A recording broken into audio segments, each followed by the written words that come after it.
नमस्कार, आप देख रहे हैं ईटी नाउ स्वदेश। इस शो का नाम है स्वदेश आवर, जहां पे हम मार्केट, इकोनॉमी से रिलेटेड, कॉर्पोरेट जगत से रिलेटेड इंपॉर्टेंट इश्यूज को डिस्कस करते हैं, जिससे कि आप अपने पोर्टफोलियो को और अपनी ट्रेडिंग पोजीशंस को और बेहतर तरीके से संभाल सकें। आज हम डिस्कस कर रहे हैं बैंकिंग स्पेस।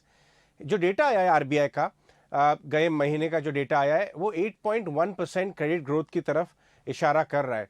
और 8.1% की जो क्रेडिट ग्रोथ है, ये हमने कई सालों के बाद ये लेवल की ग्रोथ देखी है।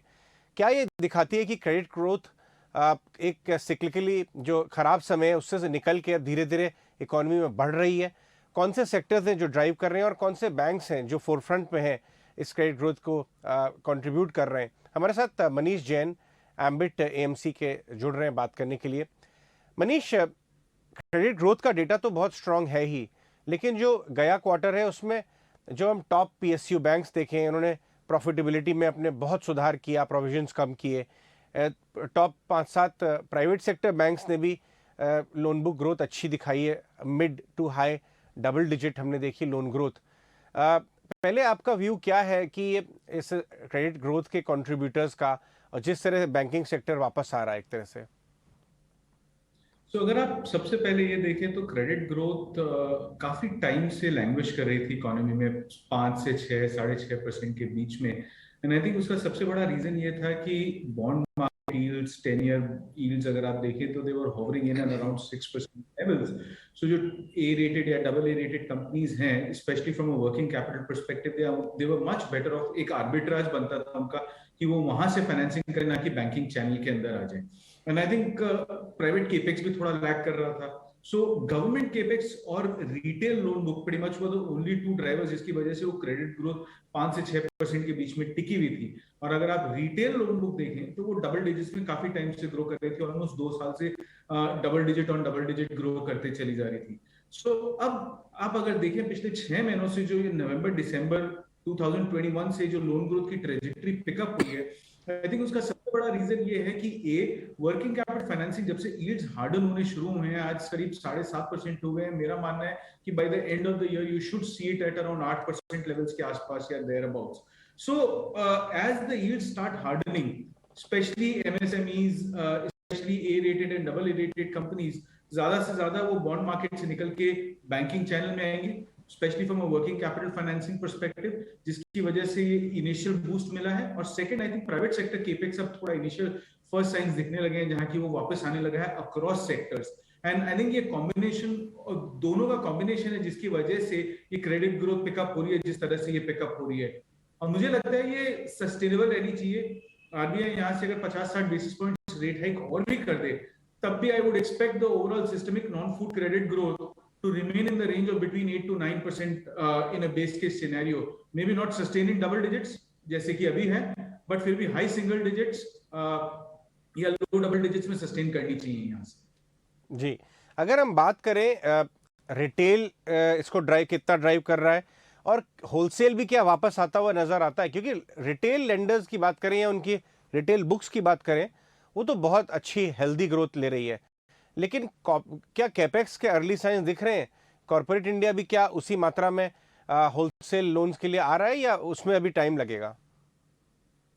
हाँ और ना, दोनों। सी, जैसे आपने कहा कि रिटेल लोन बुक तो काफी अच्छे से ग्रो कर रही है लास्ट प्लीज 2-2.25 साल से। हम देख रहे हैं स्पेशली होम लोन पोर्टफोलियोज वगैरह जो हैं वो ऑलमोस्ट 10 से 14% की रेंज में लगातार ग्रो करते जा रहे हैं, बेस इफेक्ट को डिसरिगार्ड करते हुए भी।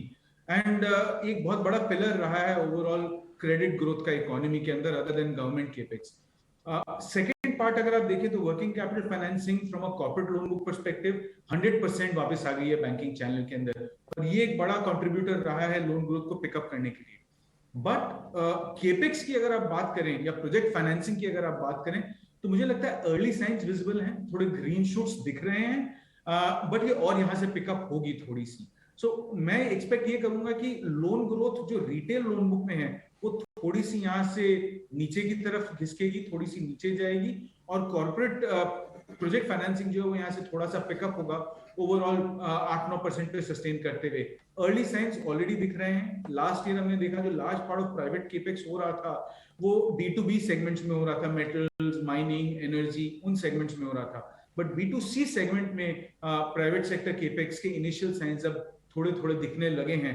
Capacities are reaching a level जहां की वो अनमैनेजेबल होती चली जा रही हैं. So I am very optimistic. जी, अगर हम बात करें वैल्यूएशंस, इनफैक्ट हम एक बार रूरल वर्सेस अर्बन भी बात कर लेते हैं, क्योंकि रूरल इंडिया में जब हम एग्री फोकस कंपनी से बात करते हैं, एमएनएम्स ऑफ द वर्ल्ड, इन सब से, या कुछ माइक्रो फाइनेंस कंपनी से जो रूरल साइड में ज़्यादा लैंडिंग करती हैं, वो बता रही हैं कि काफ़ी प्रोस्पेरिटी है, खुशहाली है रूरल साइड में भी, और इसलिए एक एपिटाइट आ रही है, वहाँ भी काफ़ी ज़्यादा लोन ग्रोथ अच्छी दिख रही है. आपकी क्या, आप इसको कैसे ब्रेकअप करेंगे अर्बन वर्सेस रूरल में डिमांड, लोन के डिमांड को? सो मुझे ये लगता है कि rural is going to be a big joker in the pack. It's a big question mark, right? अब वहां पे हम्म. फर्क ये पड़ता है कि अभी मॉनसून सी, if you look at agri income, ये करीब 40% of the total rural income होता है. So it's a big share, it's a lion share in the total pack. And prediction अभी ये है कि मॉनसून जो है वो 103% या उसके आसपास होना चाहिए लॉन्ग टर्म एवरेज के. सो बारिश अच्छी होनी चाहिए. और अगर आप प्रेडिक्शंस को बिलीव करें, so the distribution of monsoon should also be good. Now if you put all of these factors together, अगर आप इसको पूरे टोटलिटी में देखें, तो लग रहा है कि ये चौथा लगातार साल होगा जब मॉनसून नॉर्मल रहने चाहिए. So I would expect the overall rural prosperity and consequently rural demand and rural consumption, जो कि पिछले 6 महीने में थोड़ा सा स्लैक होना शुरू हो गया है, to come back in a big way in the second half, especially in and around October and beyond that. Urban consumption demand already काफी strong है. अगर आप इनकम लेवल्स देखें वगैरह, अगर आप देखें रियल एस्टेट की डिमांड देखें, जो कि ट्रू डिस्क्रिशनरी डिमांड को प्रदर्शित करती है, तो मुझे ये लगता है कि काफी स्ट्रांग है. सो अर्बन कंजम्पशन डिमांड के ऊपर, ये consequently urban loan growth demand के ऊपर मुझे ज्यादा क्वेश्चन मार्क्स नहीं है मेरे दिमाग में आज के अंदर. But rural can be a big incremental driver from a second half perspective.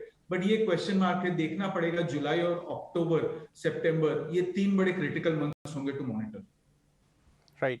अगर हम पोर्टफोलियो स्ट्रेटजी की बात करें, प्राइवेट सेक्टर वर्सेस पीएसयूज, या इवन कुछ और एनबीएफसी या ये micro finance kind of lenders, तो आपको कैसे प्रपोर्शन में, कितनी किसकी वैल्यूएशन अट्रैक्टिव लग रही है, कहाँ पे सबसे ज़्यादा अप्रिसिएशन हो सकता है, किस कैटेगरी में? सो प्रॉब्लम पिछले 2 साल का ये रहा है कि बैंकिंग सेक्टर की फोकस रही है एसेट क्वालिटी इंप्रूवमेंट की तरफ, राइट? लोन ग्रोथ स्लैक होते जा रहा है. सो पिछले 2 साल से ज्यादातर जो बैंकिंग सेक्टर में पैसा बना है वो पीएसयू बैंक्स में बना है, प्राइमरली बिकॉज उनकी एसेट क्वालिटी में जो इंप्रूवमेंट है, उनका जो लोन ग्रोथ ट्रेजेक्टरी था वर्सेस प्राइवेट सेक्टर बैंक्स, वो गैप काफी हद तक ब्रिज हो गया था. सो पिछले साल भी अगर आप देखें तो difference between the PSU banking index and private sector banking index का जो परफॉर्मेंस है वो बहुत वेरिड था, बहुत वाइड था. बट नाउ अब incrementally with in the banking space मुझे ये लगता है कि जब रेट्स हार्डन होने शुरू होते हैं, जब 10 ईयर बॉन्ड यील्ड मूव करने लगती है जिस तरह वो मूव कर रही है, 6-6.5% से 7.5% ऑलरेडी हम आ गए हैं, 8% की तरफ हम देख रहे हैं. सो इनकी जो ट्रेजरी बुक होती है पीएसयू बैंक्स की, वहां पे काफी बड़ा हिट आ सकता है. सो इंक्रीमेंटली मुझे ये लगता है कि यहां से प्राइवेट सेक्टर बैंक्स की तरफ मैं ज्यादा फेवरेबली इंक्लाइंड रहूंगा as compare to PSU banks. मुझे ये लगता है कि लोन ग्रोथ डबल डिजिट में कंटिन्यूअसली आ सकती हैं. एंड प्लस आज के दिन में कई सारे लार्ज बैंक्स जो हैं, वहां पे आपको वैल्यूएशन कंफर्ट भी आने लग गया है. मतलब मैंने कभी अपने करियर में ये नहीं सोचा था कि एचडीएफसी बैंक हमको 2.1 टाइम्स प्राइस टू बुक 2024 या 2.4 टाइम्स प्राइस टू बुक 23 पे हमको देखने को मिलेगा अमूमन, right? So on an average हम वन स्टैंडर्ड डिविएशन पे हैं लास्ट 10 साल के एवरेज वैल्यूएशंस में एचडीएफसी बैंक में. अगर अब भी आप अगर एचडीएफसी बैंक पे बुलिश नहीं होगे तो फिर कब होगे मुझे नहीं पता. पीएसयू बैंक्स पे क्या वैल्यूएशन कह सकते हैं, टॉप 4-5 ऑफ देम? नहीं, पीएसयू बैंक्स की तरफ मुझे ये लगता है इंक्रीमेंटली अभी आपको यहाँ थोड़ा अवे रहना चाहिए. एक दूसरा ये है कि राइजिंग इंटरेस्ट रेट सिनेरियो में अगर एमएसएमई की बुक्स या एसेट क्वालिटी थोड़ा क्वेश्चन मार्क में आती है, पीएसयू बैंक्स की तरफ ज्यादा इंपैक्ट पड़ेगा वर्सेस प्राइवेट सेक्टर बैंक्स. और दूसरा है कि उनकी ट्रेजरी बुक को ज्यादा खतरा है आज के दिन में because of rising interest rates. So मैं एडवाइज ये करूंगा कि आप despite the valuation gap that exist, मैं अभी भी यही बोलूंगा कि आप पीएसयू बैंक से थोड़ा दूर रहिए और 2 साल के समय के हिसाब से private sector banks, specially large private sector banks, top 5 banks में अपने आप को पोजीशन कीजिए और यहां से बहुत पैसा बन सकता है. बहुत बहुत धन्यवाद मनीष इस कमेंट्री के लिए और इस एनालिसिस के लिए. आज हमसे 89 स्वदेश से बात करने की, बैंकिंग सेक्टर में आपका पोर्टफोलियो कैसे पोजीशन होना चाहिए, डेटा पॉइंट्स क्या दर्शा रहे हैं और वैल्यूएशंस कैसे ट्रेड हो रहे हैं। बहुत बहुत धन्यवाद मनीष आज हमसे बात करने के लिए। धन्यवाद। चलिए स्वदेश वार में आगे बढ़ेंगे और रुक करेंगे दूसरी बड़ी खबरों की ओर। मैं हूं आपके साथ अब कविता थपलियाल और बात करेंगे शेयर बाजार में आज हुए कारोबार की, जहां पर वीकली एक्सपायरी के दिन बाजार में निचले स्तरों से हमने रिकवरी लौटते हुए देखी है। 2 दिन बाद हमने देखा कि निफ्टी और सेंसेक्स तेजी पर बंद हुए हैं। बाजार में दिन भर की हलचल की तमाम अपडेट हमारी सहयोगी प्रियंका उपल आनंद दे रही हैं। देखिए आज बाजार में क्लियरली सबसे बड़ी जो स्ट्रेंथ बाजार को निफ्टी को इंडेक्स ने दी और यह इंडेक्स मैनेजमेंट का काम किया वो रिलायंस ने किया। रिलायंस सुबह से ही तेज था और आपने देखा कि मूव सस्टेन भी हुए। और दूसरा इंडेक्स मैनेजमेंट का काम किया टेक्नोलॉजी स्पेस में, जहां एक्सपर्ट्स मानते हैं कि शायद धीरे धीरे बेस फॉर्मेशन भी हो रहा है। निफ्टी 16,600 के ऊपर एक्सपायर हुआ, लेकिन 16,500 पे एक बड़ा पुट राइटिंग से ये क्लैरिटी मिलती है कि शायद यहाँ एक बड़ा सपोर्ट मिल बन गया है और अब हम एक next leg of up move के लिए गियर अप हो रहे हैं। बैंक निफ्टी या फिर बैंकिंग स्टॉक्स पे एक बहुत ही डिवाइडेड सा व्यू रहा। पीएसयू बैंक स्पेस के स्टॉक्स यहाँ मिड कैप और स्मॉल कैप स्पेस जहाँ अच्छा परफॉर्म कर रहे हैं। बैंक निफ्टी में कल हमने देखा, बैंकिंग स्टॉक्स में देखा कि लास्ट आवर में आउट परफॉर्मेंस आई थी, लेकिन आज वो मोमेंटम सस्टेन नहीं हुआ, वो फ्रिजल आउट होता हुआ दिखा। इनफैक्ट प्राइवेट स्पेस बैंक से जो बड़े स्टॉक्स थे वो आज वीक ही आपको दिखाई दिए। HDFC बैंक जैसे, एक्सिस बैंक जैसे स्टॉक्स। तो आज जो क्लियरली इंडेक्स को मैनेज करने का काम किया रिलायंस ने किया, टेक्नोलॉजी ने किया। उसके अलावा जो बड़े मूवर्स लास्ट आवर तक निकल कर आए, सन फार्मा हमने रिजल्ट्स के बाद देखा था वहाँ 3% का डेंट पड़ा था और अब धीरे धीरे रिकवर हो रहा है और आज one of the top gainer भी सन फार्मा निकल कर आया।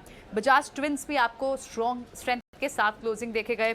लूजिंग पॉइंट में आपको ऑटो पैक, क्योंकि मोमेंटम प्ले चल रहा है इनमें, एक टिपिकली प्रॉफिट बुकिंग देखने को मिली और उसके अलावा जो ऑटो सेल्स नंबर्स थे उसका प्ले आउट होता हुआ दिखा, तो वहाँ आपको प्रेशर दिखा। लूजिंग स्टॉक्स में आपको ऑटो और साथ ही कुछ बैंकिंग स्पेस, ये स्पेसेस है। कुछ सेक्टर मूव्स की जहाँ आप बात करेंगे जो पूरे स्पेसेस में आपको मूव देखने को मिली, उसमें एक टेक्सटाइल स्पेस की बात करनी होगी। Raymond to some part of it is also into textile. So Raymond हो, बॉम्बे डाइंग हो, वेल्सपन हो, यहाँ पर आपको पूरे स्पेस में अच्छी मूव दिखी। कैपिटल गुड स्पेस आपको फिर से एक अच्छे मूव के साथ दिखा। एल्कोहल इंजीनियरिंग में बड़े बड़े 10% तक के मूव दिखे। थर्मेक्स जैसे काउंटर्स दिखे। क्रूड सॉफ्ट हुआ आज क्लोजिंग पे 113 रुपये पर डॉलर के पास, जिस वक्त हम क्लोजिंग के पास का ये भाव है, तो उस वक्त हमने देखा कि आपको पेंट स्टॉक में एक मोमेंटम प्ले दिखा, clearly Asian paints, virgin paints. तो पेंट स्टॉक्स ने भी एक यहाँ पर पूरे स्पेस में बाइंग देखने को मिली। तो सिलेक्टिव सेक्टर्स में आपको बाइंग दिखी। इंडेक्स को मैनेज का काम आज रिलायंस और टेक्नोलॉजी ने किया और एक सपोर्ट बड़ा जो बन गया बाजार के लिए 16,500 अब जरूर बन गया है। चलिए अब क्रिप्टो से जुड़ी खबरों की ओर रुख करते हैं। क्रिप्टो टैक्स से कुछ ट्रांजैक्शंस को बाहर किया जा सकता है। एक्सक्लूसिव डिटेल्स क्या है इस खबर को लेकर हमारी सहयोगी मेघना मित्तल बता रही हैं। जी, यूनियन बजट ने जो इस साल का यूनियन बजट आया था उसमें ये अनाउंसमेंट किया गया था 30% इनकम जो क्रिप्टो से हो रही है उस पर टैक्स लगाया गया था और 1% TDS लगाया गया था ट्रांजैक्शंस पे। तो जो सूत्र अब जानकारी दे रहे हैं कि 1% TDS को हटाने के लिए रिप्रेजेंटेशंस आए थे फाइनेंस मिनिस्ट्री के पास, जिस पे डिस्कशंस हो चुके हैं और ये प्रपोजल ऑलरेडी रिजेक्ट हो चुका है। तो अब जो सूत्र जानकारी दे रहे हैं कि कुछ एग्जेम्पशंस इस क्रिप्टो टैक्स पर दिए जाने की उम्मीद है, जिस पर फाइनेंस मिनिस्ट्री फ़िलहाल डिस्कशन कर रही है। कुछ रिप्रेजेंटेशंस रिसीव हुए हैं हेल्थ केयर सेक्टर से, फाइनेंशियल सर्विसेज सेक्टर से, जिस पर डिस्कशन अभी फ़िलहाल चल रहा है। तो जो सूत्र जानकारी दे रहे हैं कि जो हॉस्पिटल्स जो ब्लॉकचेन टेक्नोलॉजी यूज़ करते हैं उनको ये एग्जेम्पशन दिया जा सकता है और जो बैंक्स के जो डिजिटल कार्ड्स होते हैं जिन पर रिवॉर्ड पॉइंट्स मिलते हैं, तो ये रिवॉर्ड पॉइंट्स भी वर्चुअल डिजिटल एसेट्स की कैटेगरी में आते हैं और जो फ्लाइट के जो माइल्स मिलते हैं कस्टमर्स को वो भी वर्चुअल डिजिटल एसेट्स की कैटेगरी में आते हैं प्राइमा फेसी। तो इन दोनों पर ये जो टैक्सेशन है वो डी फैक्टो लागू होता है। तो इसीलिए फाइनेंस मिनिस्ट्री इस समय डिस्कशन कर रही है और एक नोटिफिकेशन इस मंथ लेटर जारी हो सकता है जिसमें हॉस्पिटल्स को ये रिवॉर्ड पॉइंट्स को, फ्लाइट माइल्स को और भी अदर कैटेगरीज हो सकते हैं जिनको ये एग्जेम्पशन दिया जाए। लेकिन सूत्र ये बता रहे हैं कि फाइनेंस मिनिस्ट्री ये इंश्योर करना चाहती है कि किसी भी तरह का मिसयूज़ इस एग्जेम्पशंस का ना हो, इसीलिए वो अपना समय ले रही है, पूरा डिस्कशन कर रही है। लेकिन इस मंथ तक ये नोटिफिकेशन नोटिफिकेशन आने की उम्मीद है जिसमें एग्जेम्पशंस दिया जाएगा। तो ये एक थोड़ी राहत होगी हॉस्पिटल्स को और कुछ सेक्टर्स को जो ब्लॉकचेन टेक्नोलॉजी का यूज़ करते हैं और जो वर्चुअल डिजिटल असेट्स का यूज़ करते हैं, ताकि कोई भी कंफ्यूजन ना हो कस्टमर्स के दिमाग में और बैंक्स के दिमाग में। इसीलिए ये क्लैरिफिकेशन नोटिफिकेशन के द्वारा इशू किया जाएगा, ये सूत्र जानकारी दे रहे हैं। चलिए आगे बढ़ते हैं। पैसेंजर्स की सुरक्षा को ध्यान में रखते हुए सरकार ने कार में 6 एयरबैग्स को जरूरी कर दिया है, लेकिन सरकार के इस फैसले से कार मेकर्स कंपनियां कीमतों में इजाफे की आशंका अब जता रही हैं। मारुति सुजुकी की यहां पर ये चाहती है कि सरकार 6 एयरबैग्स को अनिवार्य करने के प्रस्ताव पर फिर से विचार करे, क्योंकि ऐसा करने से छोटी कारों के बाजार पर साफ तौर से असर पड़ेगा। और इसी मुद्दे पर हमने मारुति सुजुकी के senior executive director Shashank Srivastava से खास बात की। जी देखिए, 6 एयरबैग्स का रेगुलेशन तो अभी आया नहीं है, तो हमें उसको तहकीक करना पड़ेगा और उस पे कुछ बात करना इस समय शायद कब वक्त होगा। लेकिन जहां तक अगर वो आता है और 6 एयरबैग्स लगते तो जाहिर सी बात है कि उसमें इजाफा होगा प्राइसेस में, और वो शायद छोटी गाड़ियों को ज्यादा इफेक्ट करेगा, क्योंकि जो सेंसिटिविटी ऑफ प्राइस होती है वो छोटी गाड़ियों में ज्यादा होती है। तो इजाफा तो सभी गाड़ियों में होगा प्राइसेस का, लेकिन छोटी गाड़ियों में शायद ज्यादा होगा, और यही वजह है कि छोटी गाड़ियां शायद ज्यादा इम्पैक्ट होंगी। एयर इंडिया मैनेजमेंट ने अपने कर्मचारियों के लिए VRS यानी वॉलंटरी रिटायरमेंट स्कीम पेश की है। ये स्कीम 40 से 55 साल की उम्र वाले कैबिन क्रू, क्लरिकल और उससे जुड़े स्टाफ के लिए लाई गई है। लेकिन पूरी खबर क्या है और स्कीम किस तरह से लागू की गई है, हमारे सहयोगी समीर दीक्षित समझा रहे हैं। जी बिल्कुल, जो एयर इंडिया में वॉलंटरी रिटायरमेंट स्कीम है उसको एक नए सिरे से पेश किया गया है, जिसमें एयरलाइन मैनेजमेंट का कहना है कि ये इसमें कुछ वैल्यू एडिशंस किए गए हैं। मसलन पहले जो इसमें जो उम्र की सीमा थी वो 55 साल थी, जिसको अभी रिलैक्स करके 40 वर्ष कर दिया गया है। और ये 3 कैटेगरी के लिए है, यानी कि अगर आप कैबिन क्रू हैं, आप अनस्किल्ड क्लास में हैं, या फिर आप अलाइड वर्कर हैं, तो आपको अगर VRS लेना है तो आप अगर 40 साल की उम्र तक आप हैं तो आप उसके लिए अप्लाई कर सकते हैं। तो इसके लिए एज की एलिजिबिलिटी को रिलैक्स किया है, उसको 55 से घटा करके 40 कर दिया है। और अगर आप 1 जून से 31 जुलाई 2022 के बीच में VRS के लिए अप्लाई करते हैं और अगर आप VRS के लिए उस एलिजिबिलिटी क्राइटेरिया में फिट बैठते हैं तो एयर इंडिया मैनेजमेंट आपको एक टाइम का एक्स ग्रेशिया अमाउंट देगी, और इसके साथ ही 1 टाइम इंसेंटिव बेनिफिट भी देगी, जो कि एक्स ग्रेशिया के अलावा होगा, यानी कि एक्स ग्रेशिया अमाउंट और साथ ही 1 टाइम इंसेंटिव अमाउंट भी देगी। तो ये VRS वॉलंटरी रिटायरमेंट स्कीम को लेकर के एयर इंडिया की पहल है। अगर इसकी बड़ी तस्वीर देखा जाए तो कुछ यूं है कि एयर इंडिया अब चूंकि टाटा ग्रुप के हाथ में है, उनकी कोशिश ये है कि वो डोमेस्टिक के साथ साथ इंटरनेशनल रूट पर, इंटरनेशनल सेक्टर में काफ़ी अग्रेसिवली आक्रामक रूप से आगे बढ़े, और उसमें वो फ्रेश एनर्जी, नई एनर्जी लाना चाहते हैं। यही वजह है कि अगर आप देखें तो एक तरफ VRS की वो बात करते हैं, तो दूसरी तरफ देश के अलग अलग शहरों में वो रिक्रूटमेंट ड्राइव भी चलाते हैं, और जिसमें कैबिन क्रू के लिए रिक्रूटमेंट वगैरह की जा रही है। तो एक बड़े बदलाव के दौर से गुजर रही है एयर इंडिया, जिसमें आप VRS के साथ साथ रिक्रूटमेंट ड्राइव भी देख रहे हैं, और तीसरे मोर्चे पे आप एयर इंडिया को कई बड़े सेक्टर्स में बढ़ता हुआ भी देख पा रहे हैं। जी, इंडिगो और स्पाइस जेट के बाद एविएशन रेगुलेटर DGCA का यहां पर चाबुक का टाटा की एयरलाइन विस्तारा पर पड़ा है। सेफ्टी नियमों को तोड़ने का दोषी मानते हुए विस्तारा पर DGCA 10 लाख रुपए का जुर्माना भी DGCA ने ठोका है, और साथ ही एयरलाइंस के फर्स्ट ऑफिसर्स को बिना सिमुलेटर ट्रेनिंग के एयरक्राफ्ट टेक ऑफ और लैंडिंग का क्लियरेंस देने का दोषी भी पाया है। विस्तारा ने DGCA की कार्रवाई पर खेद जताया है और कहा है कि उसके लिए यात्रियों और स्टाफ की सेफ्टी सबसे ऊपर है। DGCA की इस एक्शन और हाल के दिनों में बड़ी सक्रियता को लेकर ज़्यादा बातचीत करने के लिए हमारे साथ तमाम डिटेल्स इस खबर को लेकर हमारे सहयोगी समीर दीक्षित लेंगे। जी बिल्कुल, अभी आप देखें तो हाल के समय में एविएशन रेगुलेटर DGCA काफ़ी एक्शन में नज़र आ रहा है। बैक टू बैक 3 एयरलाइन पे उन्होंने जुर्माना लगाया है।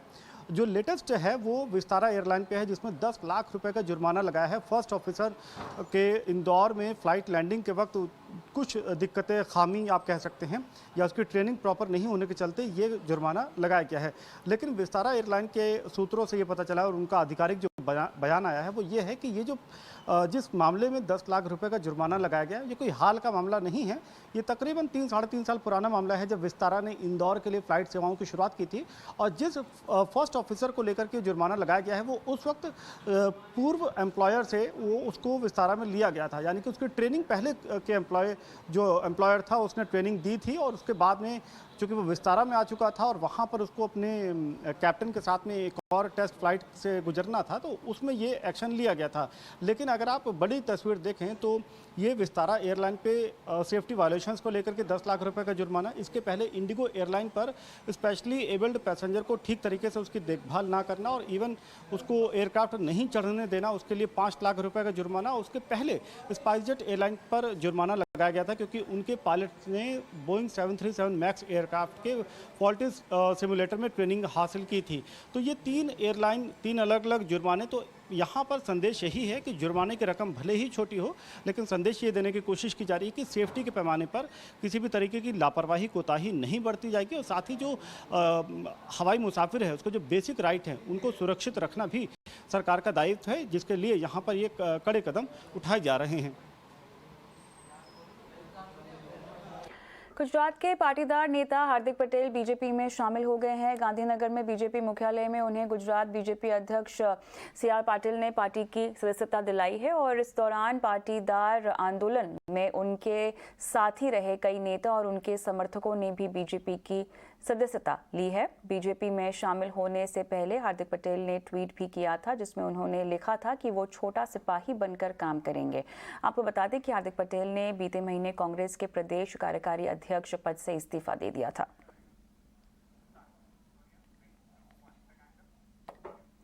कांग्रेस अध्यक्ष सोनिया गांधी की कोरोना रिपोर्ट पॉजिटिव आई है। पीएम मोदी ने ट्वीट कर जल्द सोनिया गांधी के ठीक होने की कामना की है। सोनिया गांधी के साथ कुछ और कांग्रेस नेता भी कोविड पॉजिटिव पाए गए हैं। सोनिया कल सेवा दल के गौरव यात्रा कार्यक्रम में शामिल हुई थी और हल्के बुखार के लक्षण के बाद उन्होंने कोरोना का टेस्ट कराया था। कांग्रेस प्रवक्ता रणदीप सुरजेवाला के मुताबिक सोनिया ने खुद को आइसोलेट कर लिया है। ईडी की ओर से मिले समन में पेश होने के सवाल पर उन्होंने 8 जून तक सोनिया के ठीक होने की उम्मीद जताई है और कहा है कि सोनिया पूछताछ में शामिल होंगी। कांग्रेस अध्यक्षा श्रीमती सोनिया गांधी जी पिछले एक हफ्ते में बहुत सारे राजनीतिक नेताओं, राजनीतिक कार्यकर्ताओं, एक्टिविस्ट से मिली। उनमें से कई साथी कोविड पॉजिटिव पाए गए। कल शाम से श्रीमती सोनिया गांधी जी को थोड़ा बुखार और कोविड के लक्षण दिखे। आज कोविड टेस्ट करवाने पर कांग्रेस अध्यक्षा श्रीमती सोनिया गांधी कोविड पॉजिटिव पाई गई। चलिए इसी के साथ स्वदेश में आज के लिए इतना ही। मुझे भी इजाजत है। नमस्कार।